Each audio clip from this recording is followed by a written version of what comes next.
Okay, the part I'm going to read now is from a section in the book where I've driven across the country I'm into Montana now. And obviously you've missed a lot of this book because that was the beginning and this is kind of near the end. The only things I feel like I need to kind of update you on so you can figure things out is I mentioned a woman in this passage called Diane. Diane is one of the 3 female characters in this book. She's this woman I'm in love with, but she's not my girlfriend, so I kind of mention her in passing. Also, the setting of this is that it happens on, I assume this was kind of news here, there was this cataclysmic blackout in like all the northeast of America this year, the summer I wrote this, where there was a power outage across New York and Cleveland and this huge area.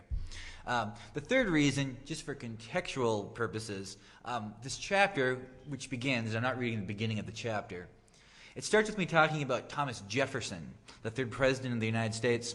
He's my favorite president of all time. And one of the reasons he's my favorite president is because there was a period during his administration where these 2 explorers, Lewis and Clark, were going to explore all this territory we just purchased from France.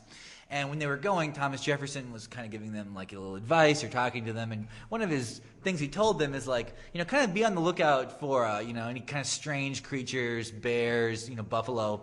And if you see any mastodons, make sure you write that down. Like there was, I don't know if mastodon is the right word here. Is that mastodons are like these huge prehistoric elephants? They're kind of like woolly mammoths. And at this time, people were still unsure if the mastodon was really extinct. So I just thought it was really interesting that one of the principal, that's what I want from a president. Be aware of mastodons. And that kind of you'll see why I'm bringing this up because it's kind of mentioned tangentially as I pass through here.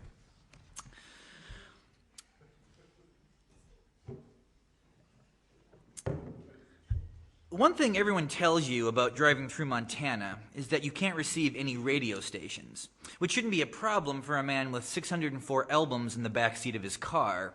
I just bought 4 more CDs in Bismarck, one of which was Garth Brooks' very popular yet still underrated No Fences. However, things like this always become an unwinnable eternal contest with me. The fact that it's hard to find radio stations is precisely what makes me want to hear the radio. I find one on the AM side, and it's a talk show hosted by Sean Hannity, one of the many automatons on the Fox News channel. I can tell immediately that he's dealing with some sort of breaking news because his voice has that, "I'm actually being serious right now," inflection. My first thought is that Dick Cheney must have died from a heart attack. However, Hannity is talking about people who are trapped on the subway and smoke that's rising from Staten Island. So my next thought is that somebody blew up the Statue of Liberty. Fuck, I think for a moment. Tomorrow, 1,000 terrible newspaper columnists are going to write thinly veiled metaphoric eulogies about the death of Lady Liberty. However, Hannity says everything appears to be under control, and this is merely a citywide blackout. There appears to be no connection to terrorism, he says, which immediately makes me assume it must be connected to terrorism. It's strange how we've all become accustomed to not believing anyone paid to keep us informed. I try to call Diane on my cell phone, but cell phones don't work in Montana. The reports coming over the radio are confusing. Nobody seems to know why this blackout is happening. I pull into the first rest area I find and try to call Diane from a payphone. It goes straight to her voicemail. I leave a rambling message that asks a bunch of questions, all of which I know she could never possibly answer. When I get back in the car, Mr. Hannity is taking calls from listeners in Manhattan. All the callers are describing the scene like it's Mardi Gras. People seem to be wildly enjoying this blackout. Hannity says everybody should buy bottled water and open their apartment windows. He congratulates the people of New York for remaining calm during this period of hardship, and he salutes them for not looting the stores and initiating a race riot. We have low standards in this country. Since I can't use my cell phone, and since even the AM station is starting to fade as I pass through the mountains, it's impossible to remain engaged with what's happening across the street and 3,000 miles to the east. Giving up hope, I listen to the White Stripes' Die Still, and it doesn't remind me of anything that's ever happened to me in real life. I play the Pet Shop Boys discography, and all their seamless, flawless songs make me feel vapid and lonely, except for their cover of Always on My Mind. That makes me imagine I'm driving with a gay Willie Nelson. I play the Eagles and I take it easy. Sometimes I find myself driving way over 100 miles an hour, but there is no one around to care. This is what traveling is, I suppose. My goal is to get to Missoula. This is a town in Montana. My goal is to get to Missoula by 6 p.m. I get there just before 7. There is a hotel called the Campus Inn off the first exit, and that sounds ideal. Part of me irrationally fantasizes that it will be attached to a bar called the Campus Tavern. But of course it's not, and even if it was, it's August. Right now, it would be easier to find uranium than college kids. I check in and turn on the television. CNN is explaining the details behind the New York blackout and explaining how and why it's affecting places as far away as Cleveland. It turns out this situation really isn't the spawn of terrorism. But maybe the terrorists should have considered something like this.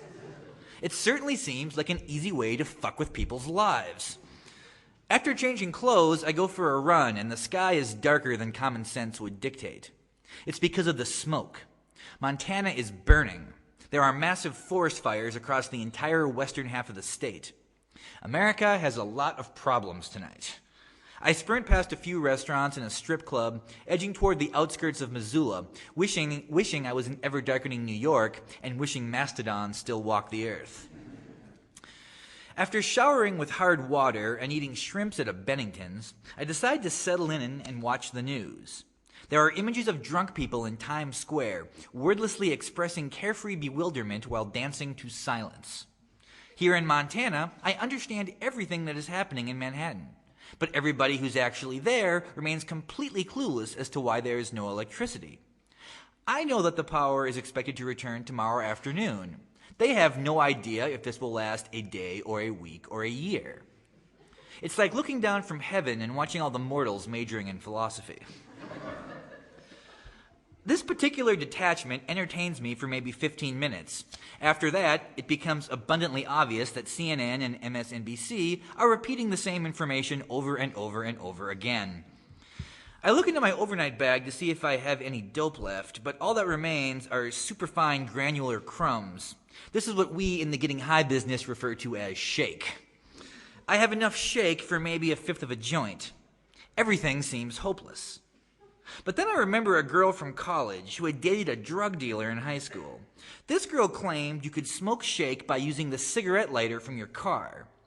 According to this girl, you push in the cigarette lighter until the coils get hot, and then you sprinkle the shake onto the lighter's exposed head and inhale the smoke that floats off the coils through a drinking straw.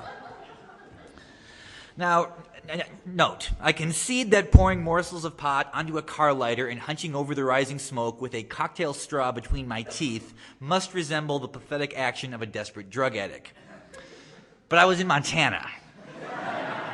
The rules are different there. I steal a straw from the hotel bar, exit the hotel, unlock the driver's side of the Tauntaun, that's what I'm calling my car, and attempt to get high via my dashboard. The coils of the lighter grow electric orange, not unlike the home uniforms the Denver Broncos wore in 1977. Much to my surprise, this trick completely works. I'm totally fucking stoned, and I'm totally fucking shocked. I feel like I just figured out how to make fire on Survivor. I repeat this process until all my drugs are gone, and then I listen to Dazed and Confused for 14 minutes.